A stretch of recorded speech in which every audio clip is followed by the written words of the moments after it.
Ach jo. A je to tady. Karl Ellen už nastoupil do služby? Nejsem voják, Normane. Vždyť jsi vojákem na frontě financí. Normane, linka 1. Klidně si to vyřiď ve svojí kanceláři. To můžu i tady. No to můžeš. Tady, Norman. Vážně, totiž to máte pravdu. Ano. Vzpomínáš, jak jsem mluvil o tvým povýšení? Jo. Nic z toho nebude. Zrovna teď jsem se za tebe rval. Měl jsi to bejt ty nebo Demkou a vyhrál Demkou.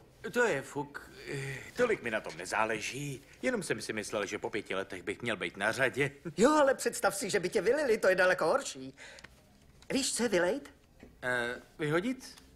Jo, ty to slovo znáš. Už jsem ho před tebou řekl. Ne, to je přece běžný výraz. Pro moje známý. Já ho vymyslel. Tak se to chytlo. Tohle ti zlepší náladu. Pořádám doma menší mejdan. Podmínkou je přijít v legrační paruce. Haha, nekecej. Škoda, že nebudu tady. Neřekl jsem, kdy to je. Tak to řekni. V pátek. To budu pryč. Řekl jsi to ve stejnou chvíli jako já. Hele, Karle, to skoro vypadá, jako by se ti nechtělo přijít na ten mejdan.